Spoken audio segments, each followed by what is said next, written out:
Good evening, everyone. I'm going to call this Committee of Adjustment hearing to order. Just before we get started, I'm just going to go through the meeting's protocols for this evening. We have 7 applications for 4 properties that we'll be hearing tonight. The following will be the procedure that we'll be following. For those that are here, I believe there's an agenda at the back if you want to follow along.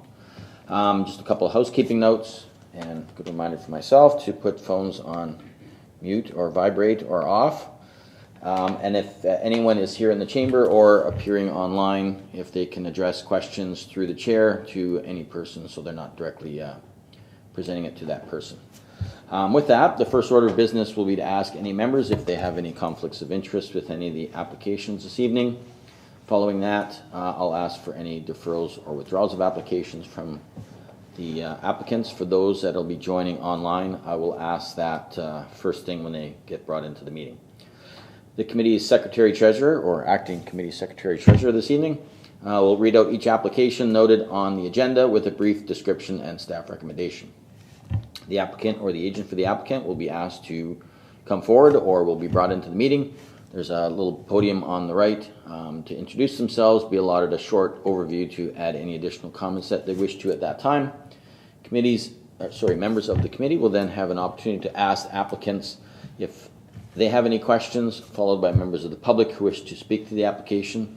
And I believe we have 2 registered delegates online for various applications this evening as well. Following all comments, the applicant will be afforded some closing comments if desired. The committee will then present a decision in the form of a motion. The motion will be discussed and voted upon. If a vote is tied, a motion will be defeated and a new motion will be made. If a motion is defeated, new motions will be made until a decision has been reached. Notices of decision will only be provided to those persons that leave their name and addresses in writing with the Secretary-Treasurer. For those that are in attendance here in person, there's a sign-in sheet at the back of the room for this purpose. And for persons viewing online, you can email Samantha Young at SAMANTH_YEUNG@portcolborne.com or call 905-835-2600 extension 204 immediately following the meeting or first thing in the morning, and leave a message or send an email. It should also be noted that in order to be kept advised of any possible local planning appeal tribunal hearings, persons must request and be sent a copy of the committee's decision on an application. So those are kind of the rules we're going to follow this evening. I'll start by asking if there's any conflicts of interest of any committee members. Not seeing any. Do we have any requests for deferrals or withdrawals of applications? I see none. So with that, I will turn it over to our Secretary-Treasurer for the first application, please. Thank you, Mr. Chair. Our first application tonight is application AE 27-22-PC in the matter of the Planning Act RSO 1990 CP 13 as amended in section 22.3 C and D of the City of Port Colborne zoning bylaw amendment 6575/2018 as amended. And in the matter of the lands legally known as part lots 3 to 6, 8 and 39 on Plan 18 in the City of Port Colborne, located in the Commercial Plaza Zone, municipally known as 111 Kaleli Street West. And in the matter of an application by the agent Mark Ricard on behalf of the owner Dave Malloy for relief from the provisions of zoning bylaw 6575/2018 as amended, so as to permit an existing takeout restaurant notwithstanding the following. 1, that a minimum front yard setback of 10.97 meters be permitted, whereas 23 meters is required. 2, that a minimum side yard setback of 1.85 meters be permitted, whereas 15 meters is required. Notice was circulated on September 27th, 2022 to property owners within 60 meters of the subject lands as per section 45.5 of the Planning Act. And as of today, no comments from the public have been received. Notice was circulated on September 20th to the required agencies and internal departments, and as of today, the following has been received. The drainage superintendent has no concerns regarding municipal drains for the application, and the engineering department has no comments as well. Given the information in the planning staff report, planning staff recommend that application A27-22-PC be granted for the following reasons. 1, that the application is minor in nature. 2, it is appropriate for the development of the site. 3, it is desirable and in compliance with the general intent and purpose of the zoning bylaw. And 4, it is desirable and in compliance with the general intent and purpose of the official plan. And that concludes the correspondence for this application. Thank you. Is the agent or the applicant here this evening? Sir, please come forward. There's a little red button on the gray bar there in front.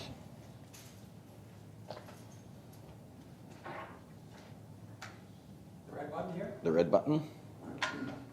There you go. Yep. Is there anything further you'd like to add at this time? No, I think Chris pretty much touched on most of it. Very good. Does anyone have any questions or comments for the applicant? Not seeing any. We don't have any delegations online or anything for this. Is there any members of the public that wish to speak to this application? And I believe you're here for one of the applications, so there's no one here either. So with that, I will look for a recommendation. Thank you, sir. Thank you, through you. Application A 27-22-PC in the manner of the plan,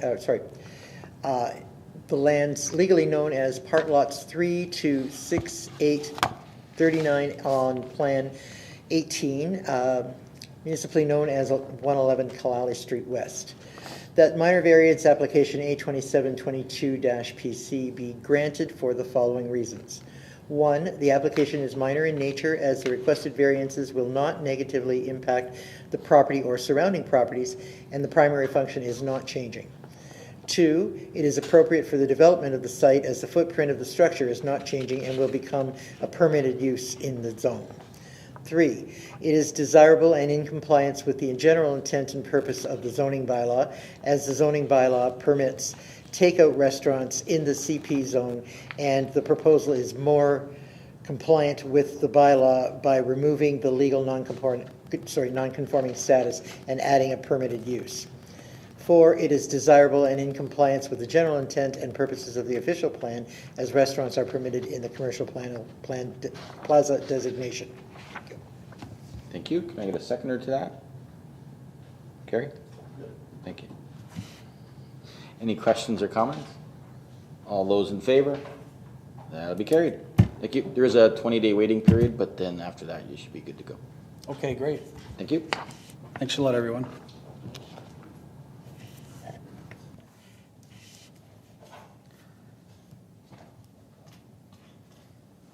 Mr. Secretary, whenever you're ready with the next application. Thank you, Mr. Chair. Our next application is application A09-22-PC in the matter of the Planning Act RSO 1990 CP 13 as amended in section 10.3D and G of the City of Port Colborne zoning bylaw 6575/3018 as amended, and in the matter of the lands legally known as Lot 17 on Plan 68 in the City of Port Colborne, located in the rural residential zone on the north side of Mapleview Crescent. In the matter of an application by the agent, Michael Sabelli, on behalf of the owners Jennifer Roca and Acacio Tercera, for relief from the provisions of zoning bylaw 6575/3018 as amended so as to permit a proposed single detached dwelling, notwithstanding the following. 1, that a 16.31% maximum lot coverage be permitted, whereas 15% is required. 2, that a minimum interior side yard setback of 1 meter be permitted, whereas 4 meters is required. Notice was circulated on September 28th, 2022 to property owners within 60 meters of the subject lands as per section 45.5 of the Planning Act, and as of today, no comments from the public have been received. Notice was circulated on September 26th, 2022 to the required agencies and internal departments, and as of today, the following has been received. From our drainage superintendent, there are no concerns regarding municipal drains. The fire department had no objection to the proposed application, as fire safety will be dealt with at the time of the building permit. The engineering department stated that although the 4-meter side yard setback is preferred to ensure that drainage from this site does not adversely affect adjacent properties, the surveyor has managed to produce a proposed grading plan with a 1-meter side yard setback that appears to satisfy the minimum grading requirements without adversely affecting adjacent properties, and also that a municipal consent permit will be required for the construction of an entrance. From the Niagara region private sewage system staff has no objection to the application, as the variances are required for a septic system to be able to fit on the site. Regional staff acknowledges that the use in principle is permitted on an existing lot of record. However, there are environmental constraints impacting the property. City staff should be satisfied that the proposal meets the general intent of the city's official plan and zoning bylaw, and that the requested variances are minor in nature. As such, the regional staff offers no objection to the proposed variance, subject to the conditions that I will read at the end of the decision. Given the information in the planning staff report, planning staff recommend that application A09-22-PC be granted for the following reasons. 1, it is minor in nature. 2, it is appropriate for the development of the site. 3, it does meet the general intent and purpose of the zoning bylaw.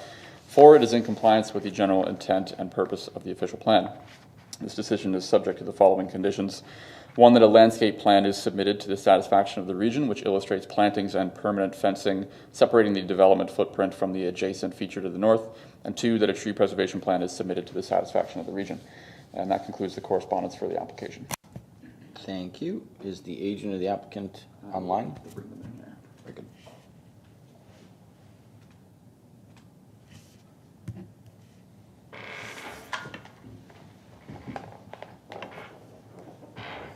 Michael's in, just waiting for the owner, and there they are.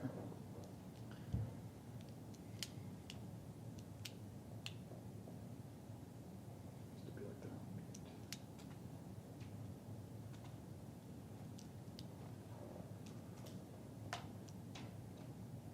Hello. Good evening. Good evening, sir. We can hear you. I don't know if you have video available or not, but I do, but it's not working. Sorry. that's okay. Just before you get started, since you're coming in virtual, you don't request a deferral or withdrawal of your application? No, sir. Very good. So with that, I will turn the floor to you if you want to add any further comments at this time. No, Mr. Chairman. I've discussed this with the owner, who is also participating, and we have no concerns, and we agree with the recommendations. Very good. Do any committee members have any questions of the applicant? Eric? Through you, Mr. Chair, to the applicant. Well, actually, and maybe to Chris. I'm looking at the application itself, and it says that it's requesting a minimum interior side yard of 2 meters where 4 meters is required. But in our package, it's saying 1 meter interior side yard. Can someone explain to me? I can answer that through you, Mr. Chair, to Member Beauregard. This application, if you recall, went through some changes. The original application did state 2 meters. After discussions with the applicant, it was narrowed down to 1. Just a bit of an oversight that we didn't change the application request there. Okay, and I guess that leads me to my next question, through you, Mr. Chair, to the applicant. What is the reasoning for a 1 meter interior side yard setback? Because, I mean, this is a rural residential designated area. Going to a 1 meter setback in a rural area is, to me, I don't know, that seems a little excessive in my opinion, but I'm curious as to what you have to say. Well, speaking on behalf of the owner, this is to accommodate a larger home for their ever-growing family, and just to maximize the property. And as your engineering department has commented, that this could accommodate any required drainage at the 1 meter side yard proposed. If the owner has anything further he'd like to ask, I would ask Cascio now if he has anything further to add. I guess he's not there. Sorry. Okay, I got more. Eric? Yeah, through you, Mr. Chair. I guess because you're looking for a 1 meter interior side yard setback to the west, but on the east there's 13.63 meters to the lot. Like, why can't you expand the building a little bit or move it over to the east to accommodate maybe 2 meters? There seems to be ample amount of space there. That's to accommodate a driveway. Through you, Mr. Chairman, that's to accommodate a driveway. That's a big driveway. Sorry, can you hear me? Yes. Yes. Okay, it's Jennifer. I believe the Oh. 13 meters to the east is due to the septic needing that space. Oh, sorry. If I could interject to you, Member Beauregard, the application initially, when it came forward with the 2 meter side yard setback, we thought it would work, and then the region essentially said there's not enough room with the septic system on the eastern side, which is the 13 meters. So we the word is eluding me, but we basically spoke to them, and then we established that 1 meter could work provided that they have the proper drainage, because 1 meter to the west side would provide them with enough room on the eastern side to put the septic system in.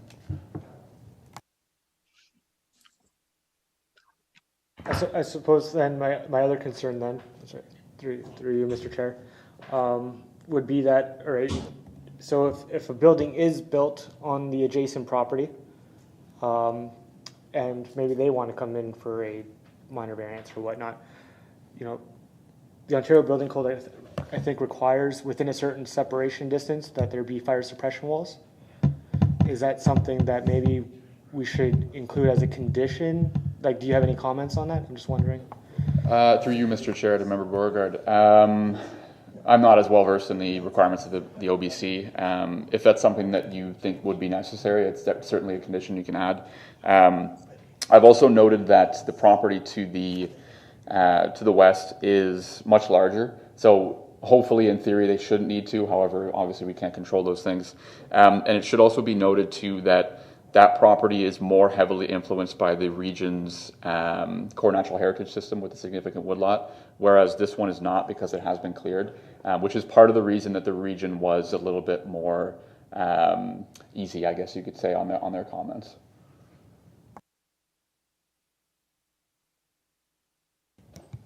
Thank you. Just to follow up on Eric's comment a little bit to the applicant, we just have kind of an outline of the building. Is the intent to have the driveway on the westerly portion? I see a spot that juts out, so I'm assuming it's would be a garage. Is that a fair statement? Yes. So that westerly side, worst case scenario, if it had to be all brick or sided or with no windows, I believe would meet Eric's comments about the fire separation, right? Where you can't have access to windows. That would be something that would be attainable in your plan? Yes. There's no windows already, right? So if you wanted to make that a condition to comply with that, I think that would accommodate, because it is a garage. Okay. Questions, comments? Actually, because of the explanation and out there, that bush that's there, that's protected, would be a lot of separation. I mean, I think you'd be doing the wall against a bush that can't be cut, if I'm following what Chris has said, possibly NPCA or just the land that's there. Yeah, through you, Mr. Chair, to Member Beauregard. It's I don't want to say it's not necessarily that it can't be cut, because you know how these things go. They would have to. I think the region was requesting several studies to be done, and through the findings of those studies would determine if they can or cannot be. So it's, I mean, whoever owns that property, the West, would need to go through that process, and depending on the findings, there would be an answer there. I do also have a sneaking suspicion that a lot of those fire separation issues would be addressed during the time of the building permit, but I don't want to speak for the building department there either. Okay, I have nothing further. Anyone else have any questions or comments of the applicant? Not seeing any. Is there any members of the public on this particular application? Nope. Is there any closing comments that the applicant wishes to add at this time? No, sir. Mr. Chairman, we're fine. Jennifer? Yes, we're all good on our end. Thank you. Thank you. So with that, I'll look for a recommendation. Donna? Regarding application A0922PC, the land's legally known as Lot 17 on Plan 68 on the north side of Mapleview Crescent. The minor variance application A0922PC be granted for the following reasons. The application is minor in nature, as the requested variances will not negatively impact the property or surrounding properties. It is appropriate for development of the site, as the proposed increase in lot coverage will not lead to the overdevelopment of the site, and decrease in side yard setback will not negatively impact the surrounding parcels. It is desirable, number 3, and in compliance with the general intent and purpose of the zoning bylaw, as the zoning bylaw permits detached dwellings in the RR zone, and the proposal meets the majority of the requirements. 4, it is desirable and in compliance with the general intent and purpose of the official plan as residential dwellings in the rural designation. Thank you. Eric for a seconder. Questions or comments? Just to be clear, this one has the 2 conditions as well, correct? Yes. Just to be noted that those 2 conditions are also part of the recommendation. So with that, if there's no other comments, all those in favor? Those opposed, that'd be carried. Thank you. Thank you very much. Thank you. Mr. Secretary, whenever you're ready with the next, I believe you're going to probably do all 3 together for the same property. Thank you. Our next applications tonight are applications B19-22-PC, B20-22-PC, and B21-22-PC.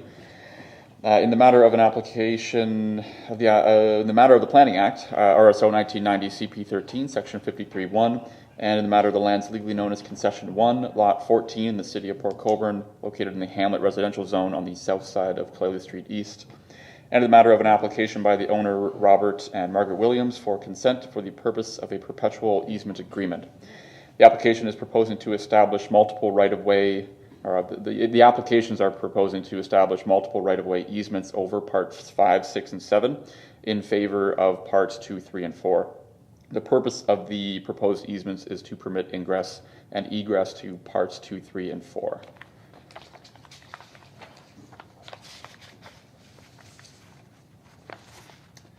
Notice was circulated on September 28, 2022 to adjacent landowners within 60 meters of the subject property as per Section 53(5) of the Planning Act, and as of today, no comments from the public have been received. And notice was circulated on September 20th to the required agencies and internal departments, and as of today, the following has been received. From the drainage superintendent, should the severance be granted, a drainage apportionment agreement will be required to reapportion the assessment as provided in the current bylaw for the previously adopted drainage engineer's report. Staff responded to this. Planning staff followed up with the drainage superintendent regarding her comments and have established that a drainage apportionment agreement will not be required as a part of this application. The application is technical in nature and will not result in the creation of a new lot, therefore an apportionment agreement isn't necessary. The lots created through consent applications B01, B02, and B03 22-PC are required to enter into an apportionment agreement as set out in the conditions of their consent. And from the fire department, there are no objections to the proposed application. Given the information in the planning staff report, planning staff recommends that applications B19-22-PC, B20-22-PC, and B21-22-PC be granted subject to the following conditions. 1, that the applicant provides the Secretary-Treasurer with the deeds in triplicate for the conveyance of the subject parcel or a registrable legal description of the subject parcel together with a paper copy and electronic copy of the deposited reference plan if applicable for use in the issuance of the certificate of consent. 2, that a final certification fee of $216 payable to the City of Port Colborne is submitted to the Secretary-Treasurer. 3, that consents applications B19-20-22-PC and B20 and B21-22-PC be granted. And 4, that all conditions of consent are completed by October 12th, 2024. For the following reasons, the application is consistent with the provincial policy statement and conforms to the growth plan for the Greater Golden Horseshoe, the regional official plan, the City of Port Colborne official plan, and will also comply with the provisions of zoning bylaw 6575/3018 as amended. And that concludes the correspondence for these applications. Thank you. And the applicant, I believe, is here this evening. Feel free to come up to the side, and you can add any further comments that you wish to at this time. Good evening, Mr. Chairman. I'm Robert Williams. I think it's been well stated by Mr. Room. I don't believe I need to make any additional comments, so thank you. Thank you. Is there any questions of the applicant this evening? Not seeing any. Do we have any online? Very good. So since there's no public comments, is there a recommendation from anybody? Eric? Sorry, through you, Mr. Chair. Which applications are these? So there's a B 19, 20, and 21. These. 19, 20, and 21. Okay. I want to try to do them in block. that applications B19-22-PC, B20-22-PC, and B21-22-PC in the matter of the lands legally known as Concession 1 Lot 14 on the south side of Cloudy Street East, that the consent applications be granted subject to the conditions outlined in the staff report dated October 7th, 2022. For the following reasons, the applications are consistent with the provincial policy statement and conforms to the growth plan for the Greater Golden Horseshoe, the regional official plan, City of Port Colborne official plan, and will also comply with the revisions of zoning bylaw 6575/3030/18 as amended. Thank you. Any a seconder to that? Gary? Questions or comments? All those in favor? That'll be carried. Thank you. Thank you, Mr. Chair, and to the committee. Thank you.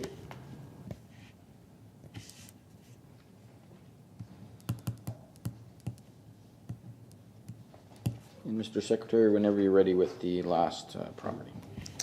Thank you, Mr. Chair. Our last two applications tonight are applications B22 and B23-22-PC. In the matter of the Planning Act, RSO 1990 CP 13, Section 53(1), and the lands illegally known as Concession 1 Lot 3 in the City of Port Colborne, located in the rural zone municipally known as 700 Pleasant Beach Road. And in the matter of an application by the owner Brandon and Jenny Marlatt for consent for the purpose of creating a new lot. The subject parcels are shown as parts 3 and part 2 on the submitted sketch. Just want to double check that parts 3 and part 1, sorry. We're going to do them both together. Whereas part 3 is to be severed for future residential development, as is part 1. And part 2 is to be retained for an existing agricultural and residential uses. Notice was circulated on September 27th, 2022 to the property owners within 60 meters of the subject lands as per Section 53(5) of the Planning Act. As of today, no comments from the public have been received. And notice was circulated on September 20th to city departments and external agencies, and as of today, the following has been received. From the drainage superintendent, should the severance be granted, a drainage apportionment agreement will be required to reapportion the assessment as provided in the current bylaw for the previously adopted drainage engineer's report. It is also additionally recommended that if the two parcels do not drain independently of one another, a mutual agreement drain under Section 2 of the Drainage Act, RSO 1990, be executed. This requested apportionment agreement will be added as a condition of the consent. Condition of the severance will also be added, or both severances will also be added to require a mutual agreement drain in the event that the parcels do not drain independently of one another. The applicant will be required to submit a lot grading plan to city staff satisfaction to determine if a mutual agreement drain is required. From the fire department, there is no objection to the proposed application, and from the Niagara region, Regional Development and Planning Services staff do not object to the proposed consent applications, provided that the condition of consent that they provided is addressed. City staff should also be satisfied that all applicable local requirements and provisions have been met. And I will read off the condition there at the end.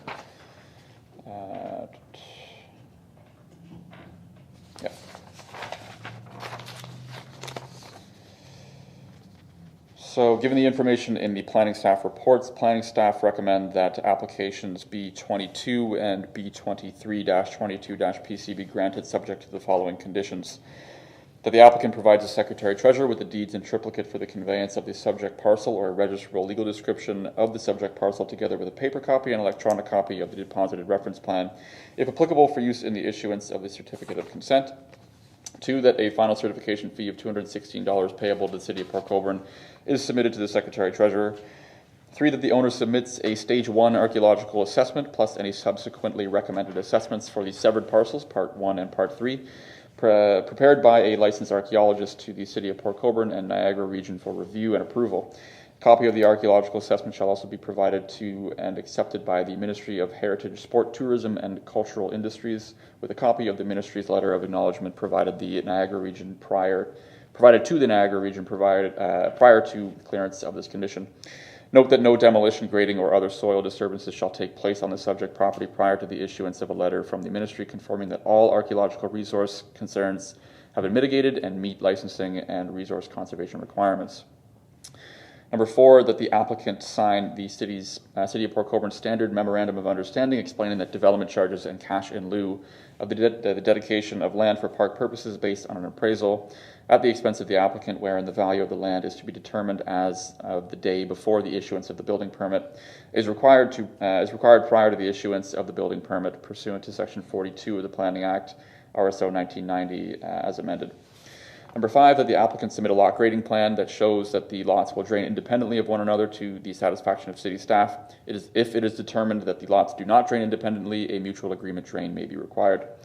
6, that a drainage apportionment agreement be completed by the city's drainage superintendent or by an approved engineer at the cost of the applicant. A copy of the deposited reference plan must be delivered to the drainage superintendent through the planning department for the apportionment agreement to be completed.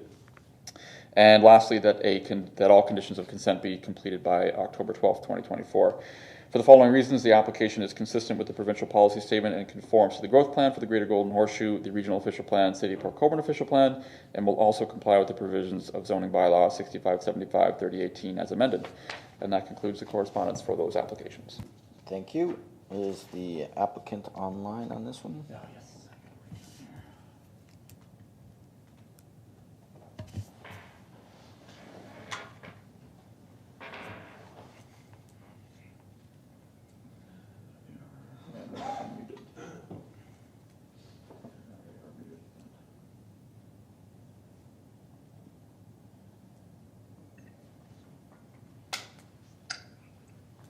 Very good. Yes, we're present. Thank you. Since you're coming in electronically or via remote, do you wish to withdraw or defer your application this evening? No, thank you. Okay. Is there anything further you'd like to add at this time? No, satisfactory. Thank you. Thank you. Is there any questions of the applicant from committee members? Not seeing any. I'm guessing this one has the delegations that are online. No, there are no delegations tonight. Oh, Yeah. I thought you said there was 2. I must have been speaking. Oh, maybe the applicants. Yeah. Gotcha. Yeah. Very good. So with that, since there's no other public input, does anyone have a recommendation? Gary. Thank you, Mr. Chair. I'll do them combined.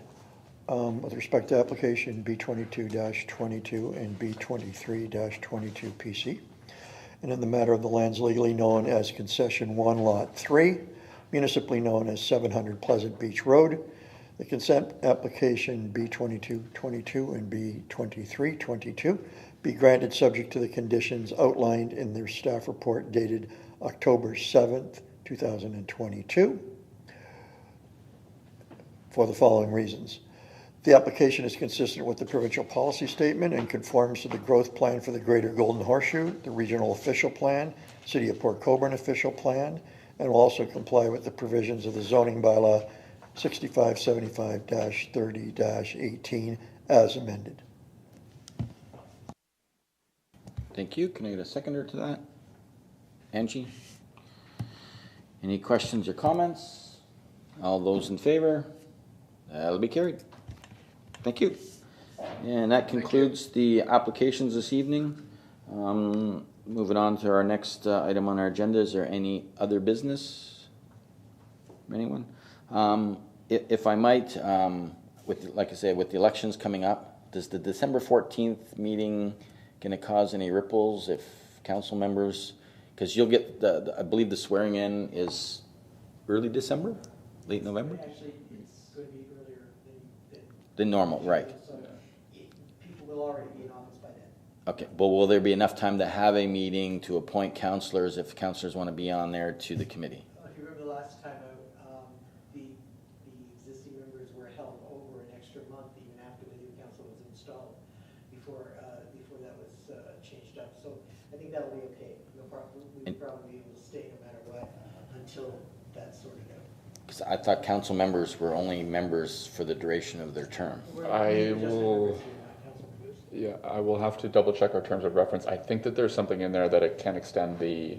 I know for other than council members, I'm here until they replace me. But I thought councillors, because they're councillors, they have to be reappointed every year, correctly? Right. I have to double check the terms of reference. I remember reading it a couple months ago now. Anyway, the only reason I bring it up is if we needed to push it a week or something, just so that way there was a council meeting beforehand If to. that, you're correct, and it could be probably covered before that, because October 25th, we may become lame duck. Well, lame duck's fine, because you're still a counselor. Status. It's just that when your term ends, your time on the committee ends. But members who, if you can get reelected, how does that play? Oh, See what I mean? Like, there could be a problem, so we'll have Yes. to leave it up to Chris to figure it out. Or talk to the clerk. I only bring it up because if we wait to the next meeting, does that give enough time to, I guess, just keeping that in mind, if you might have to push the December meeting maybe an extra week or something, just to allow for a council meeting beforehand, even if the council appoints on an interim basis. Assuming councilors get reappointed, maybe it's not a big issue, but if not, then it could be. That's all I'm saying. Okay. We just have to have the answer, is all. Does anyone else have any other business? just if Chris might want to, sorry.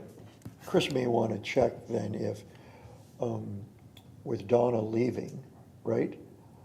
If two of the three counselors were elected with a chair there, we would have quorum. We need at least 3. Right. Yourself and two of the three counselors that are here. Yes. Yeah. But as far as my recollection goes to the act, is that counselors that sit on the Committee of Adjustment, your term ends when council ends. Sorry, I was thinking of the lame duck issue. Lame duck's not an issue. You're still a counselor, right, during lame duck? But once a new council is sworn in, Lame duck will matter though if there are counselors who don't get reelected. no, Well, 'cause you not for can't this have committee. both ways. You're still a counselor until you're replaced, right? Fair enough. Well, sorry, I'm thinking it's between the election though. Oh, no, that's not a problem. Installation, that's what I'm But- thinking. That's Yeah, what I'm thinking. but when you get sworn in is the 1st of December? I can't remember the exact date. Earlier this I think it's in because the November. election. November this time. Yeah, but it'll be past our, Oh, the meeting. the November meeting, Oh, I believe. Yeah. But it'll be before our December meeting. It's the December meeting that I'm worried about. I'm not worried about November. Okay. Because, like I said, if your term ends, like even if you are reelected, your term still ends once you get re-sworn in, because then the new council has to appoint. Yep. It may not be us. New council term begins November 15th. Ooh, And I don't know how they're doing this. Begins November 15th, but the inaugural meeting is, for Colborne is 22nd. 15th is, no, sorry, I'm looking at The the 9th is the next committee Because meeting. we've Yeah, our been- meeting's we've on the been 9th, so we're okay. named counselors before we actually have the inaugural. Yes, Yeah. yes, Yes, absolutely, absolutely. yes. Yeah, if you're sworn in, but that happens after our next meeting, so by a couple days. I still think you'll fly it by the clerk Yeah. Yeah. and make sure that it's all good. Yeah, and we're yeah. good there. So if that's the case and there is a meeting prior to our December meeting, then they can even interimly appoint counselors for that meeting at least. And then if you wanted to have more discussion afterwards, then they can change Certainly can be. committee members at any time, right? Okay, very good. So I just wanted to bring that up just to be on the safe side. I'd hate to come here and I'm the only one left and I don't have quorum. So with that, what's that? Yeah.